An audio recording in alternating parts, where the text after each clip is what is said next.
What happens when you take two guys from New York who absolutely love to talk and give them a license to rant? You get your hosts, John Peasy and Mikey Sausage.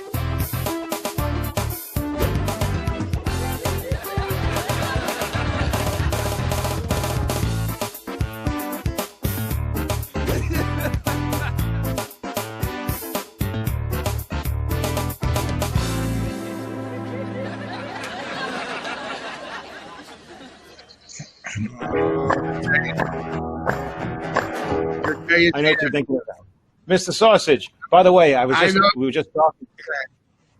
just talking to the doctor, and he said he doesn't want to be called doctor, and he mentioned to you, for instance, he could call you Dr. Sausage, which I think is hilarious to be called. I think the word sausage and doctor together is very funny.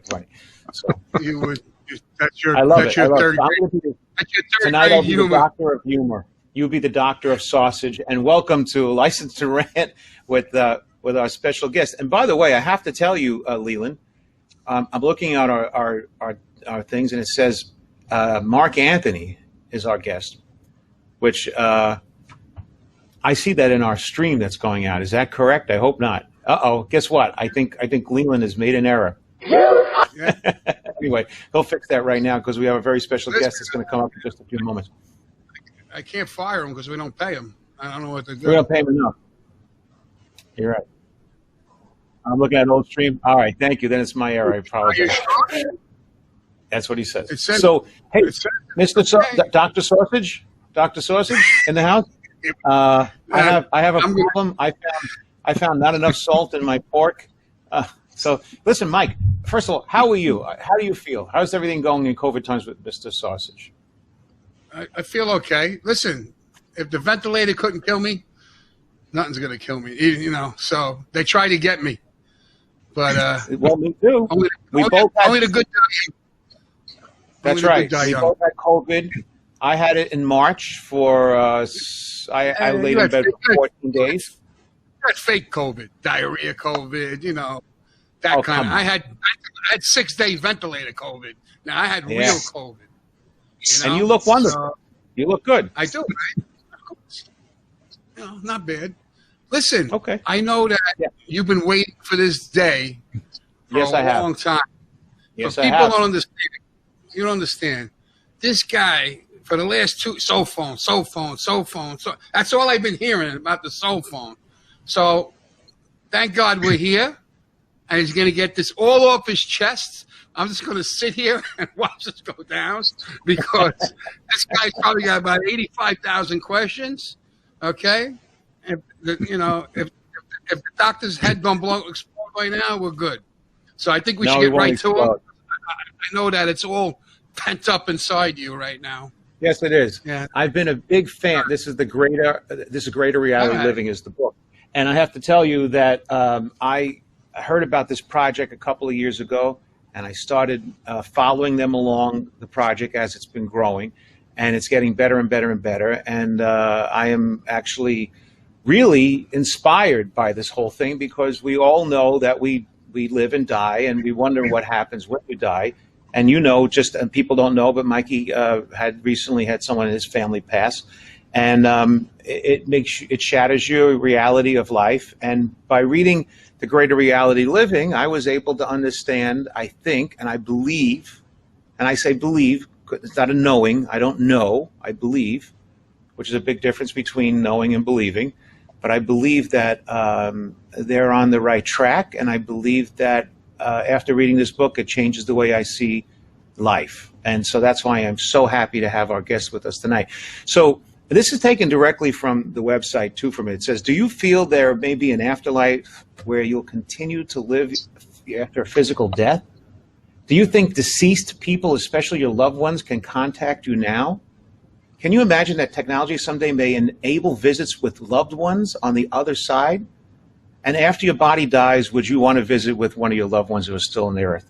And if you answered yes to any of those questions, you may be interested to learn more about the technological breakthroughs that can easily enable reliable communication with those who have passed on. That alone is a great, great opening to me. This is called the SoulPhone.org. It's about a device that someday will allow you to visit with your deceased loved ones.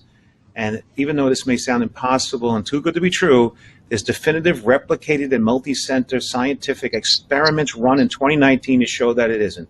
And Dr. Mark Pitstick, who directs the SoulPhone Foundation and founded the Greater Reality Living Groups, assists with this Dr. Schwartz.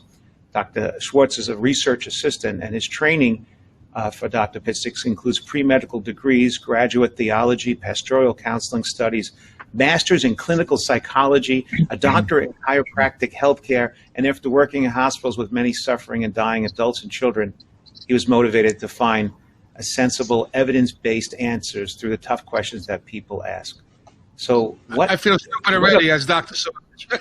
What a bio. What a bio. I mean, it's really wonderful. And I am super impressed and super happy to have him. Please welcome to our show, a license to rant, Dr. Mark Pitstick.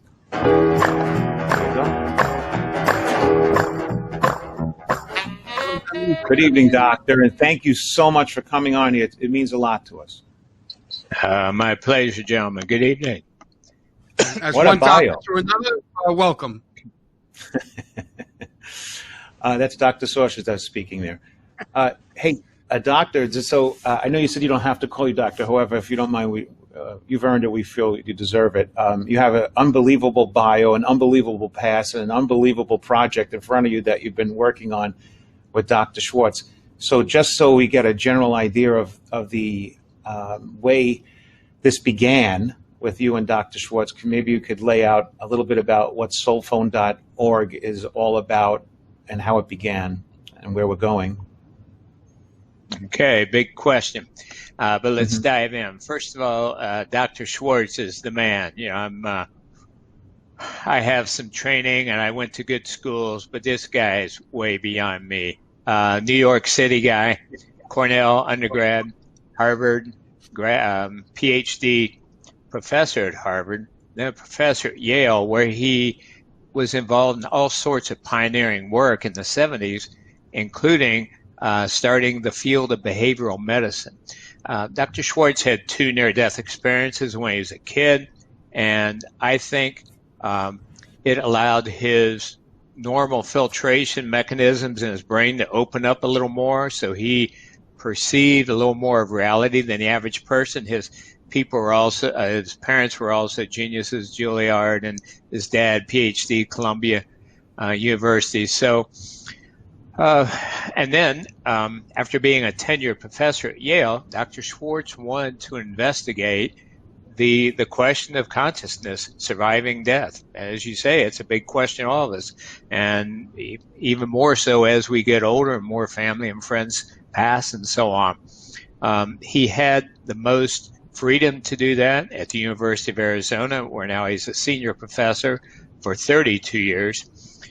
He started his work initially in this area with evidential mediums.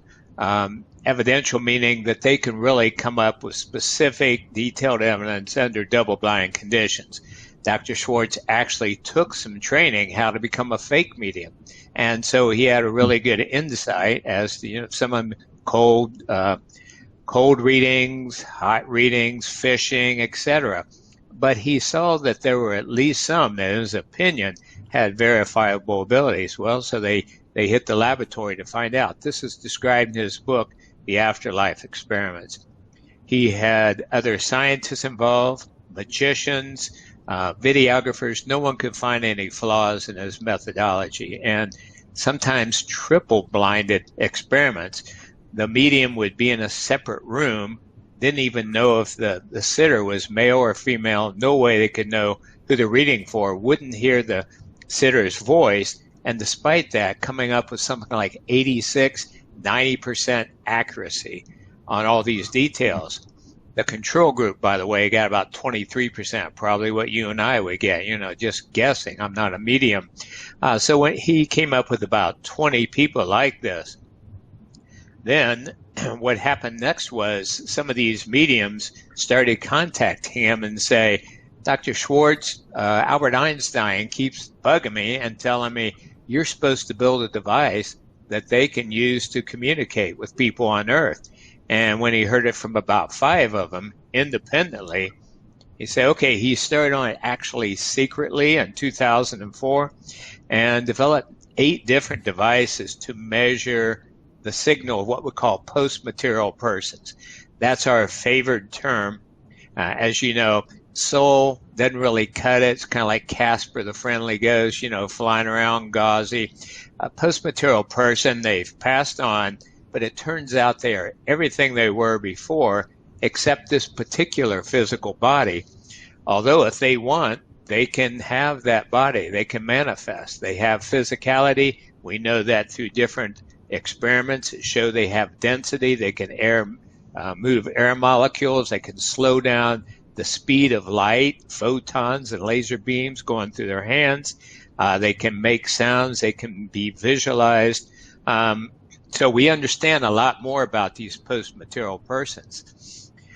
Dr. Schwartz asked me to join him almost 5 years ago. We were both in a group called Eternia. Their website's eternia.org. Eben Alexander, MD, started along with John Audette. And Dr. Schwartz was the chairperson. I was the vice president. Well, we noticed that we really hit it off.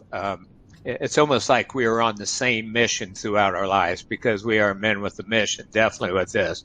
So he asked me to be the face, the spokesperson, maybe it's because of my pretty face, to help explain this to people because he's a scientist in the laboratory. I mean, he can get off on tangents and nobody knows what he's saying.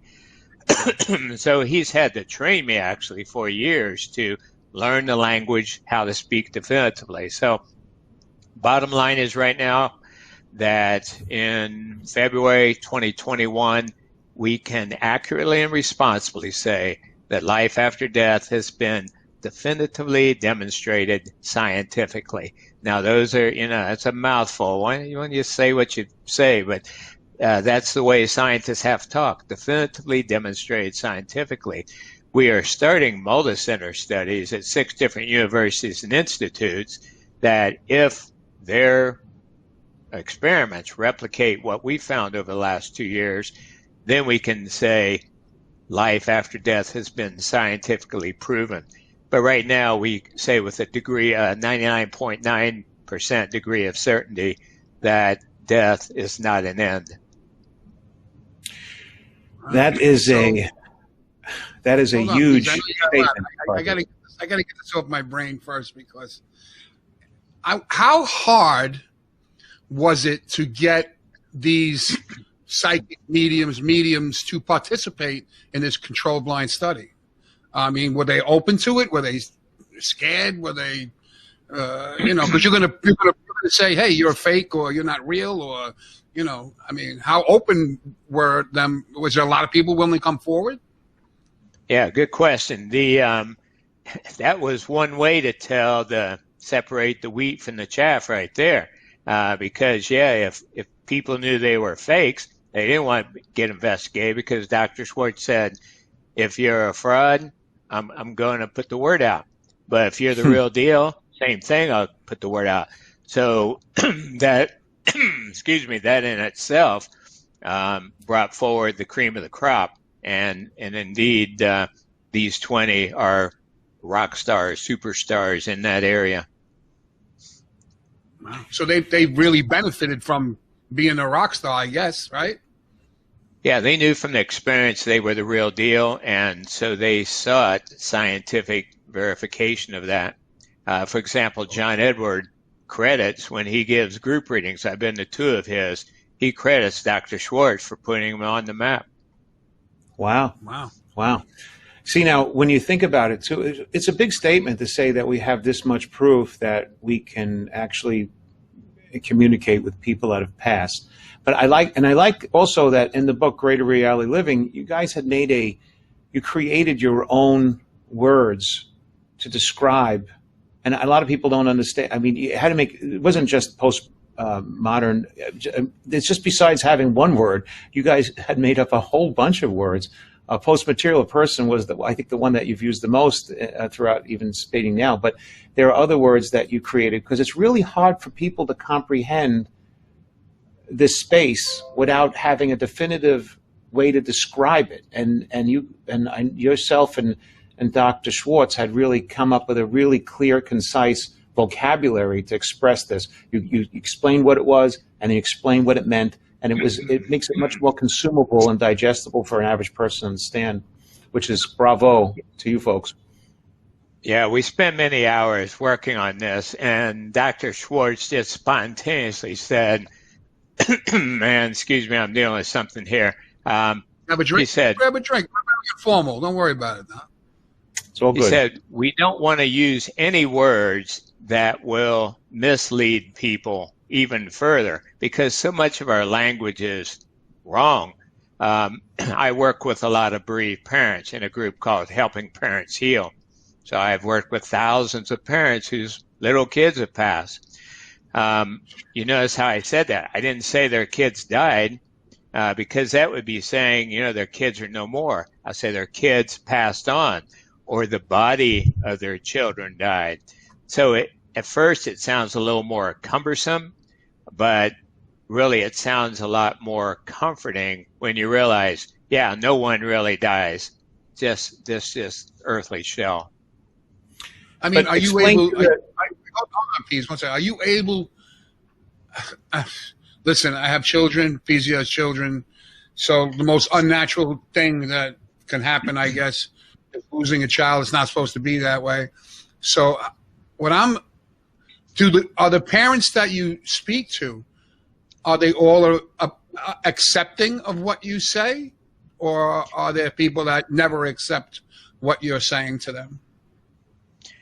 Again, great question. It depends on their stage of grieving. It depends on how much they know the evidence. I mean, we have, I think, 20,000 parents now around the world we work with. So certainly there are different points of it.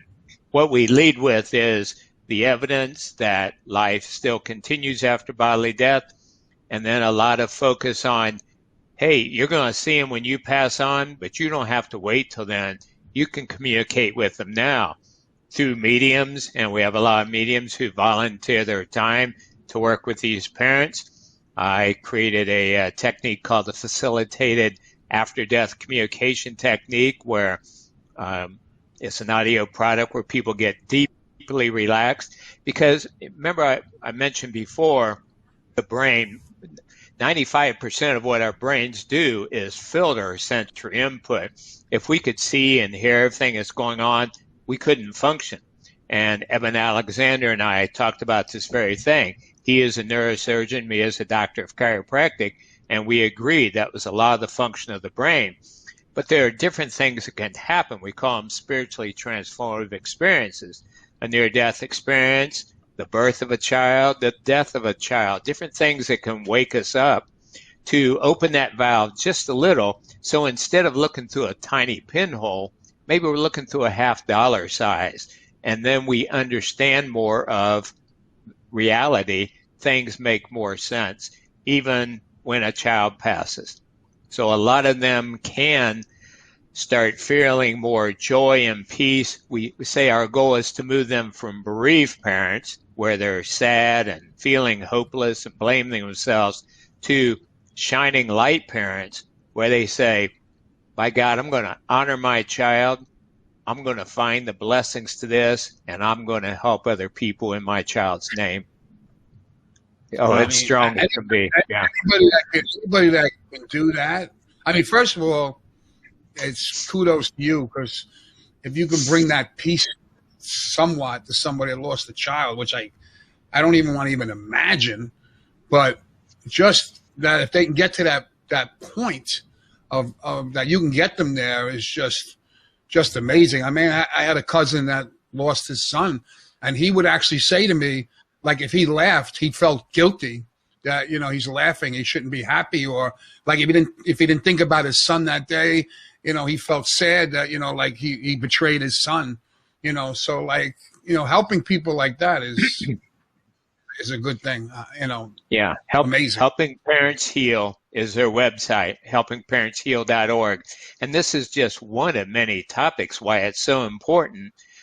Later on this year, we will scientifically announce this information after, as I say, multicenter replication, another journal paper or two, a couple more books. We're building an infrastructure before we really put the word out.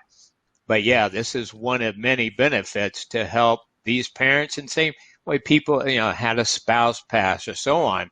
You realize death is not an end. It's not a goodbye. It's just a see you later. And that alone makes all the difference. These are really inspiring. Yeah, it's inspiring. He said one thing. So he said, with the birth of a child, the death of a child, it opens you up. And I can definitely relate to that. And maybe you can too. Because I remember when my first daughter was born, I lived a totally different life. And, when they were born, when she came out, that was the first time that I ever loved anything instantly. You love your mother and father, but you don't remember loving them. You just loved them because they're your mother and father. But the first thing that came out that you loved instantly, just like that, and it was actually the first time that I ever worried about dying, was at that moment. And I said, how sad, I can't tell. Think about that. How sad is that if you think about it? Because what he just said about going from here to this quarter-size opening is almost the same thing that you're describing right now, saying that I'm walking around closed and limited, not experiencing life and love to its fullest extent because of my upbringing, my behavior, my DNA, your thinking, your education, whatever it may be.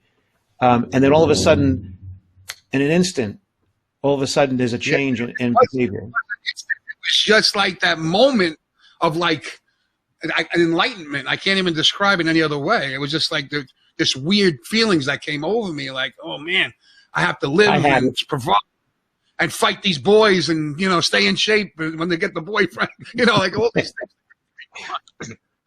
But I think it's a nice thing. I wish that more people that lost children had the ability to find this, and hopefully that this will get out. And more people would do it. I mean, and the mediums donating their time and doing things. I mean, I would even donate money to these guys to do readings, right? Maybe that's something that could be started to, maybe people would donate to help these people that lost children. And, because I always say that, Peace, you never know what it is to have a child unless you have one, if you just don't have children. Absolutely. I don't think you have that understanding. And what's apropos to that is Dr. Mark has study groups around the country. I believe it's called the Greater of Reality Living Study Groups. Am I right, Dr. Pitstick? Is that correct? Right. Well, we had before COVID. We're getting ready to go online with those in a couple months. But yeah, we wanted to form groups because both Dr. Schwartz and I heard from so many people. They would share their experiences, whether it was an after-death communication or out-of-body experience, whatever. And they would say, I'm writing you because I can't tell anybody else. My family and friends would think I'm crazy. And we say, they probably wouldn't. If you would just share what you had, you would find out lots of other people have them. For example, after-death communications I referred to. These are meaningful perceptions of a loved one who has passed while awake or asleep. Turns out that about 33% of Americans have had them, 66% of widows and widowers, and almost 100% of parents whose child passed. So if they're that common, let's talk about it. Let's get it on the table and say, hey, there's something going here. We can relax. God is not asleep at the wheel. This is the great news, I think, people like Jesus and others were trying to teach. The good news that sets you free, that we're one with Source. When we die, that's not the end. Let your light shine. Each one of us has a special gift to share. Run the good race, fight the good fight, follow the golden rule, just basic things like that. Think how our world could change if just 10% more people around the world did that. So this is a big, big mission and outreach. But Dr. Mark, why is it that the stigma has been created that people are afraid to say, this is what happened when someone passed, or I saw this, or I heard a voice, or have we created a society of people that have the fear to be ridiculed, that have the fear to tell them their experiences? Like they're coming to you and it's okay by you, but it's not okay by their own family. What is the reason for this? Well, it wasn't so long ago. I mean, you've heard of the Salem witch hunts, where people who had psychic abilities, who are natural healers and so on, were burned as witches. And it was 50 years ago, probably, where if some people would say, hey, I hear this voice in my head, you know, I had this near-death experience, psychiatrists would put them on antipsychotic medication. So there have been some real heavy penalties on people who come out of the closet that way and share what they're experiencing. But now we're in a new time, and that's part of why I love shows like this, the internet, instant communication, where new information can spread in a viral way. You know, we had Mark Anthony on. I'm sure you're familiar with him. We had him on the show. So I kind of admitted something that nobody, not even Peasy, knew about, that since I'm a lot younger, like I saw people with colors and like if I saw you, a certain color would come through with you. And like I never really shared it, but, you know, it's like a stigma, like you're a weirdo or something like that.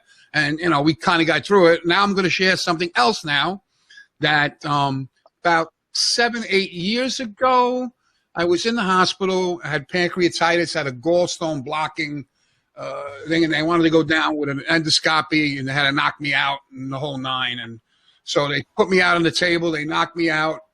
And all I remember was this bright light and doves flying. And the next thing I knew, I woke up in the operating room. Now, you're not supposed to wake up in the operating room.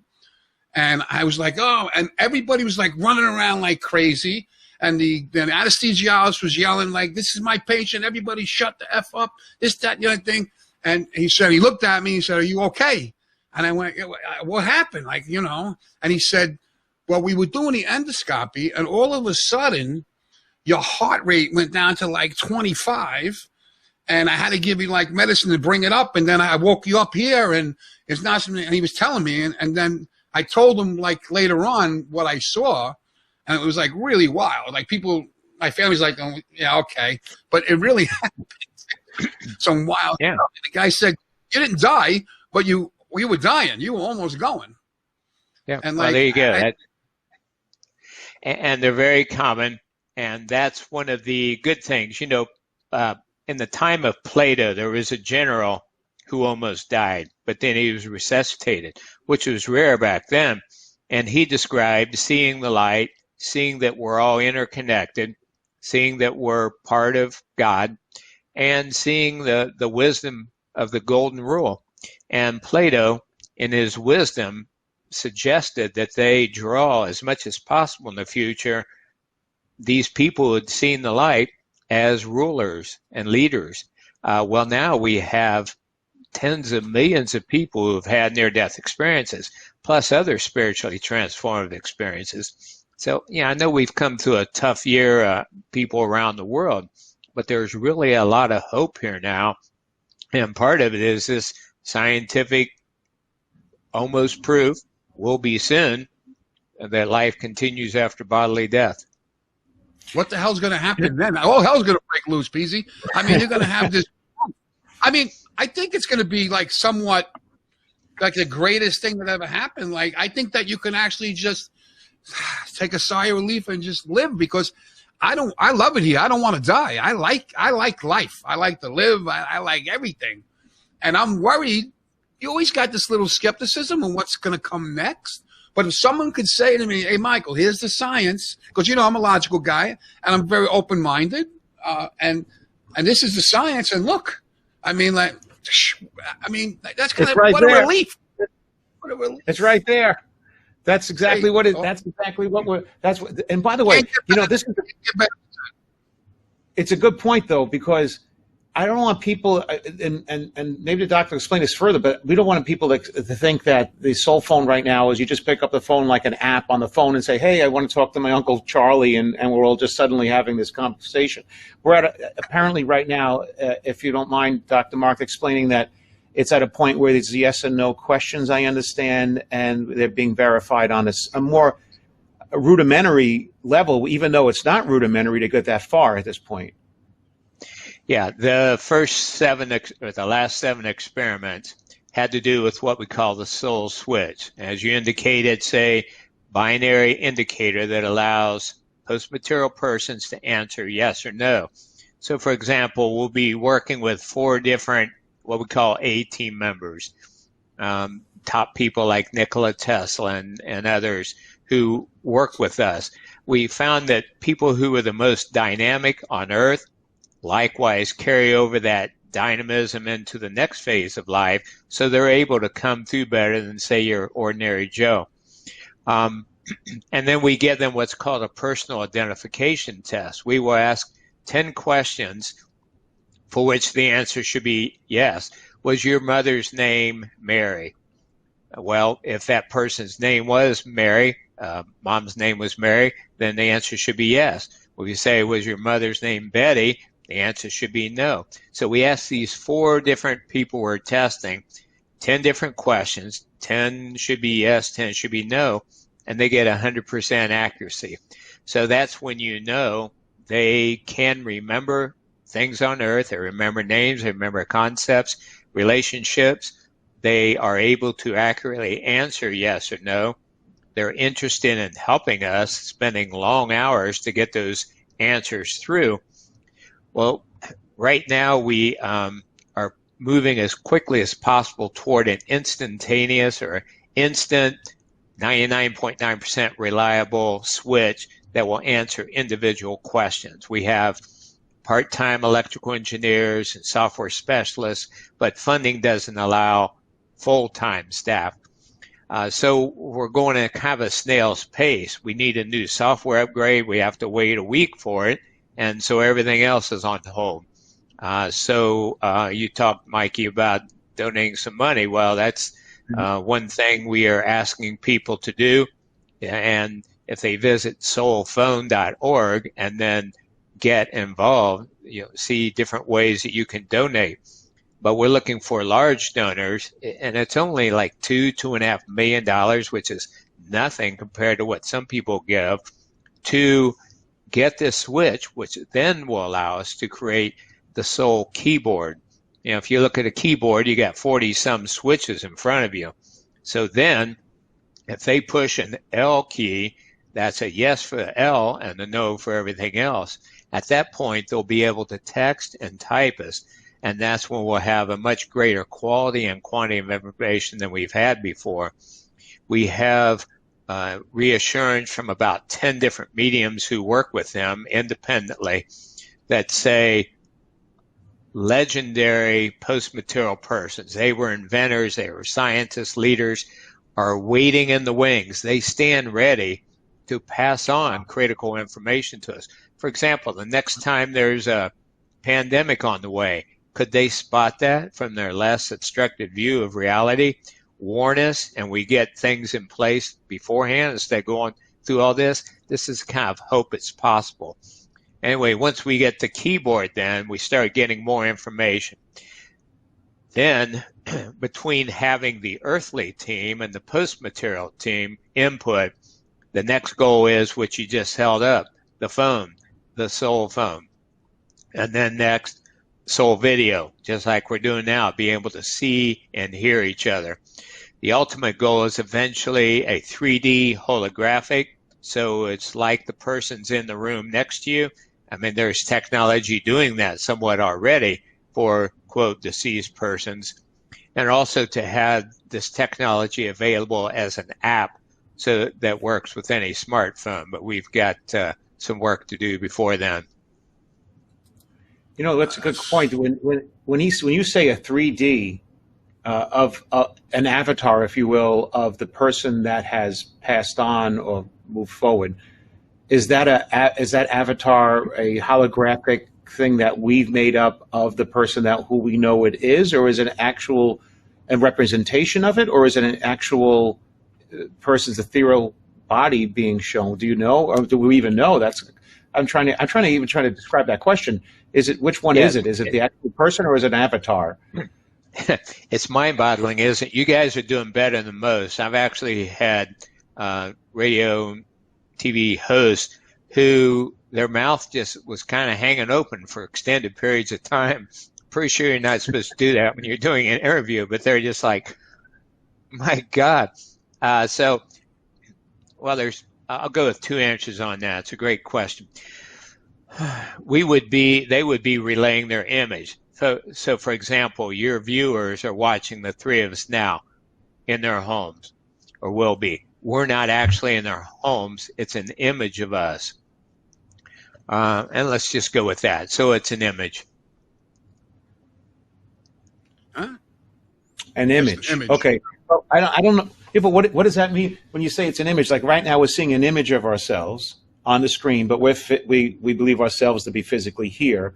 So being that it's an image, so if my mom passed away, would I say, here's a picture of her, and then that picture would be the person speaking?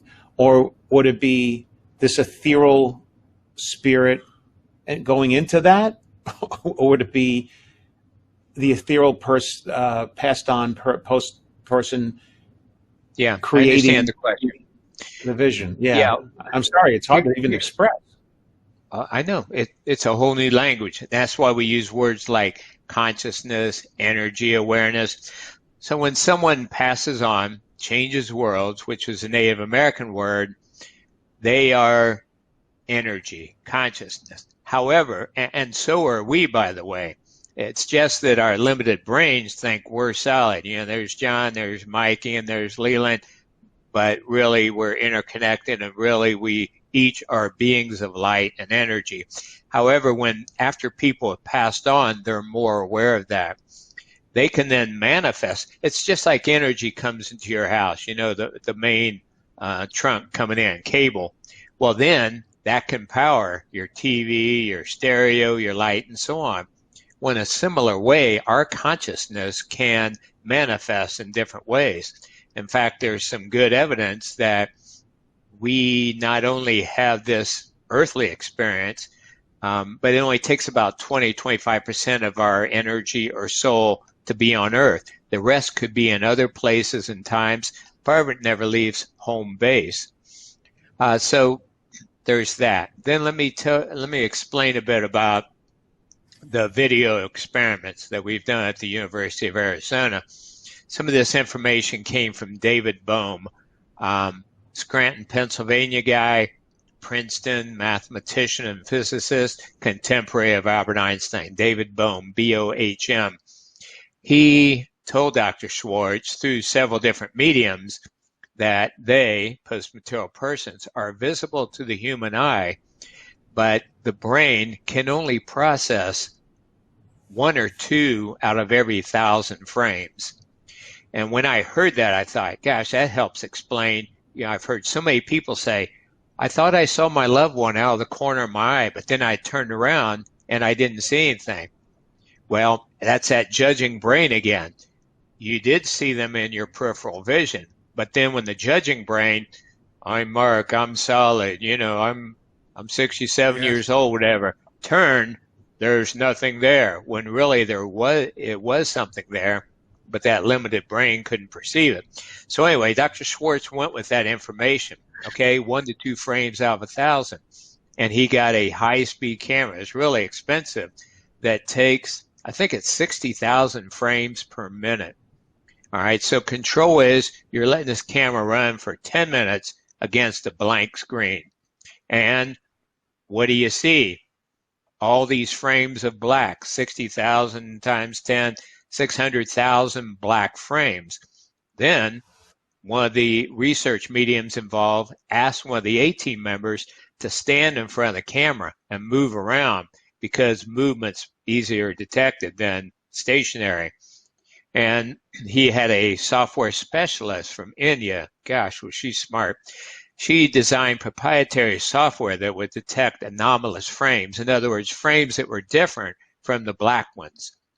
And sure enough, after the 10 minutes, there was a series of gray, blurred, moving, amorphous shapes but they definitely were not black. And that's the very first version of Soul Video. Okay, now you're dropping my jaw. because hold on. So we have energy that's passed. So we'll call them PMP. It's easier with the initials. Post-material persons. Right. What are you guys adding to it to make it where we're going to be able to have that communication? What's the technology? Can you explain it? Is it beyond what we're going to comprehend, or can you do it laymanly, or? Well, in a nutshell, and it's a great question. The goal is to have ultra-sensitive detection devices, depending on whether you're trying to detect their visual aspect, their voice, their density, etc. And then dampen down surrounding noise, because you understand the environment, the air is filled with electromagnetic field, cell phone towers and radio, cell phone signals and so on. So we have to, it's like finding a needle in a haystack in a way, and it has to do with what's called signal to noise ratio. So we have to pull out their signal, amplify that, while dampening the background noise so we can get a discernible signal that's eventually reliable as our phone. Do you find that that this energy transmits in a certain gigahertz? Is a certain area? Like we have 4G, 5G. Does this lay in a certain frequency? Yes. And there's proprietary information I can't divulge, but yes, there are frequencies, different kinds of frequencies of color along the electromagnetic spectrum, different frequencies that is easier to detect their presence. Okay, I have hundreds of questions. Once again, my mind is popping with millions of questions, and I don't even know which way I should go first. So just to compact this and compartmentalize this as quickly as I can. Number one, like when you mentioned Bohm, I'm a huge fan of physics. I don't study it. I kind of try to understand it all the time. And I've looked a lot into the double slit experiment so many times. And I'm wondering, how does that apply here with the greater reality living, number one? And number two, let's take one at a time. Yeah. How does what apply? The physics of it, or Dr. Bohm's? Yeah, the physics, the double slit experiment. Yes, because this really what we're talking about. And then I'm wondering about the ethics of all of this, because. Okay, well, that's a separate question. Well, as far as the physics of it, that's what we've been talking about. All this has to do with physics, energy, density, changes in speed of light, things like that. So the laws of physics have to do with all of these different detection devices. And Dr. Bohm, by the way, as a physicist, is a huge help. His book, I can't remember it right now, but if people search for his book, he had a very simple model. He was actually a student of Buddhism and Hinduism, and he found lots of parallels between those views and physics. For example, Buddha said, you want to know what, purportedly said, you want to know about the nature of reality, go to the ocean and watch waves hit a big rock. For just a moment, little droplets of water are suspended in the air, and in that moment, it looks like they're separate, but they're still part of the ocean. And so, and they're just suspended in the air for a moment, and then they go back down into the, ocean divine. Well, it's a lot the same way with human beings. You could say, you can use the word souls. People use whatever word they're comfortable with. When we come to a place like Earth, it seems like we're separate, seems like we can die, it seems like we're alone, and that's part of the challenge. It's like going to the gym and working out. It challenges us. It cause us to reach down deep, to ask questions, to learn who we really are. But really, all that time, we're part of it all. We couldn't be hurt or killed if we tried. Dr. Bohm used the terms implicate and explicate order. And he said that really what's going on is there's a sea of energy. He called it a plenum soup. And he said periodically there would be a little ripple of excitation on this sea of energy. And to the limited brain receiver, it looks like a human incarnation, when really it's just a fluctuation of energy of God. So lots of fun. As far as the ethics, what's your specific question about that? And I have so many more too. I'm thinking about what your thoughts are also. I'll just put that on hold for a second about the simulation universe. What are your thoughts about simulation universe? Can you say a little more in what regard, what you mean by that? Yeah, and looking into it, I got into that for a little while, and after reading, it was prior to reading the Greater Reality Living book, and apparently the simulation reality universe is under this idea that as we walk through life, everything is being presented in front of us. Matter of fact, I heard the best description I heard was that you can't turn your head around quick enough to see reality fall down behind you.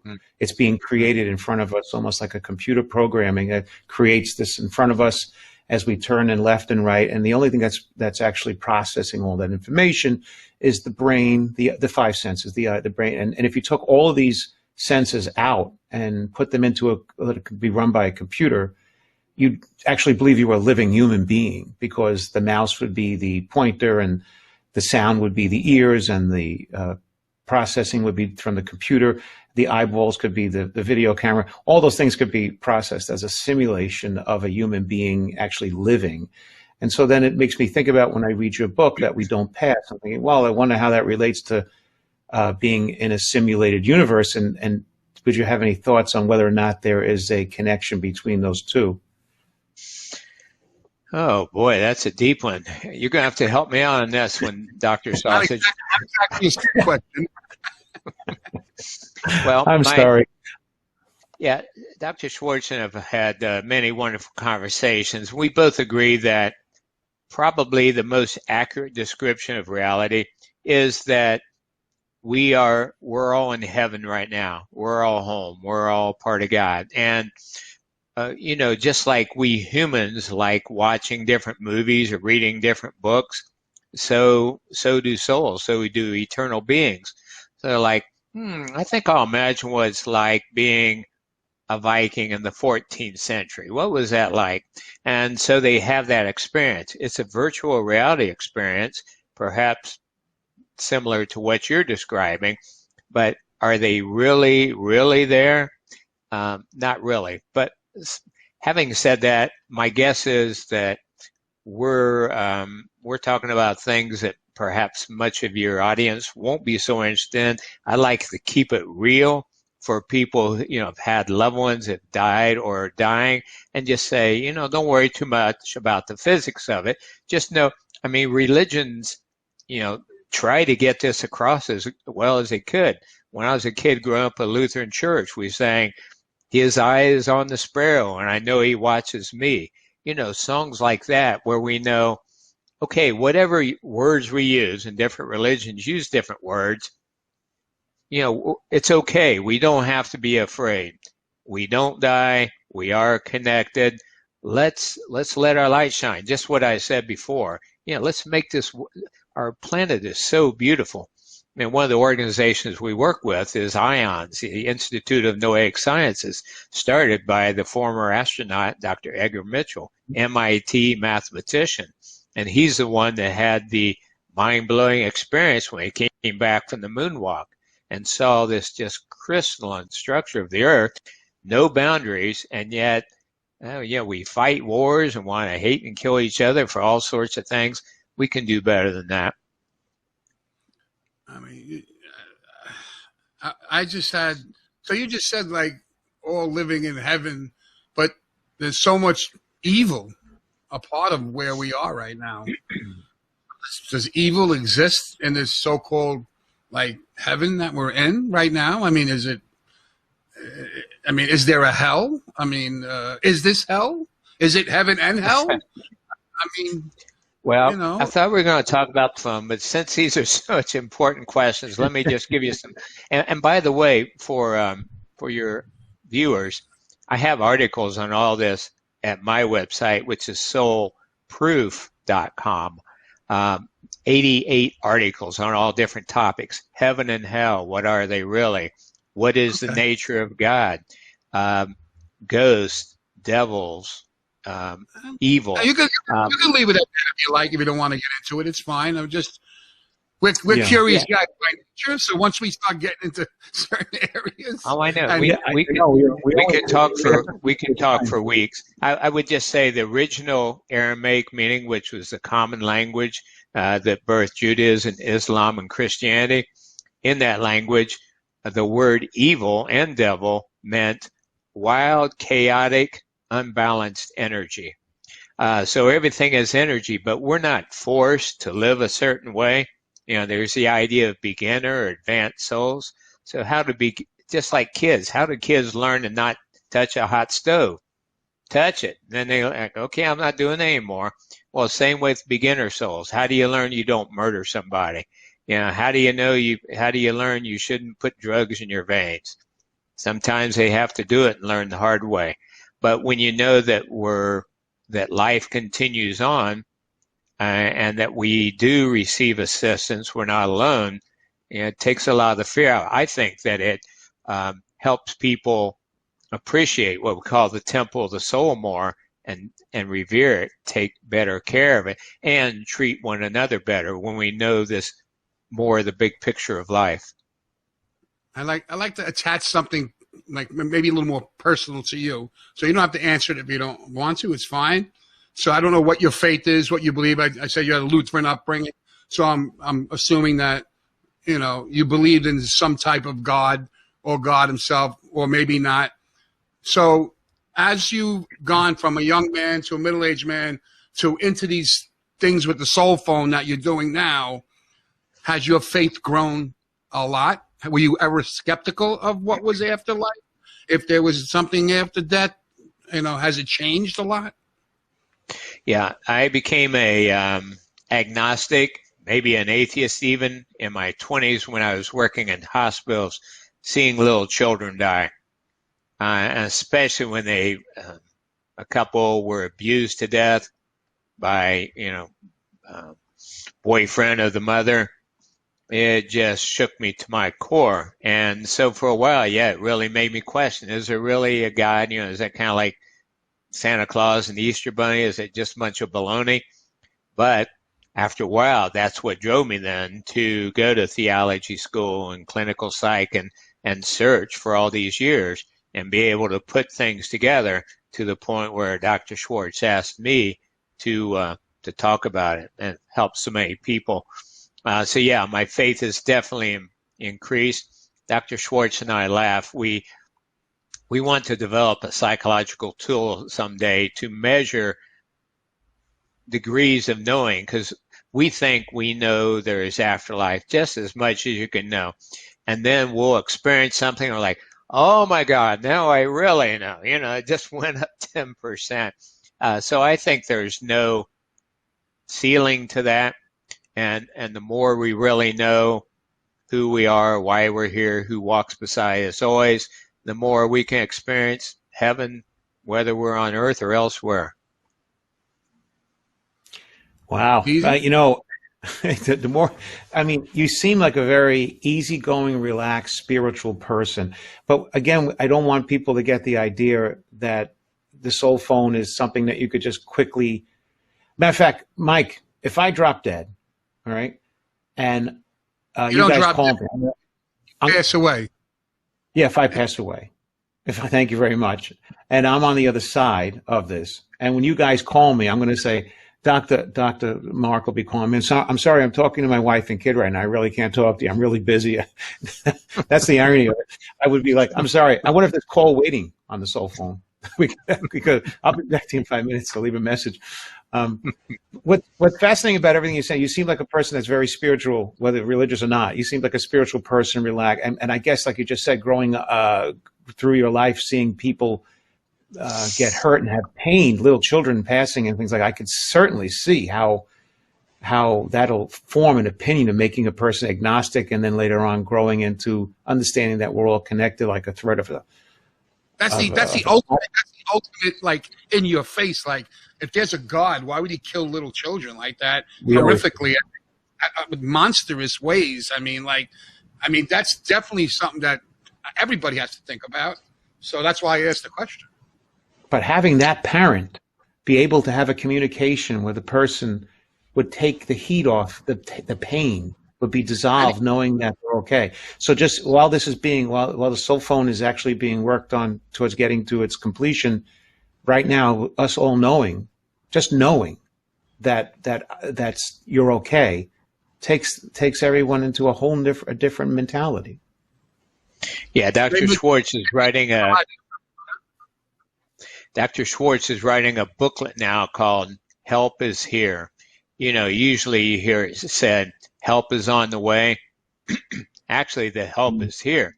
We just need to perfect the technology so we can get this information from them.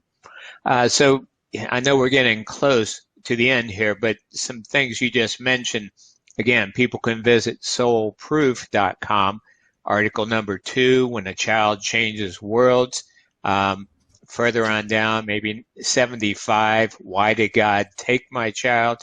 You know, there's good answers for all these questions you ask, and that makes sense. And again, the more you see, understand of the greater reality, the more things make sense. You realize that we live in this beautiful, fair universe. It's not chaotic and random.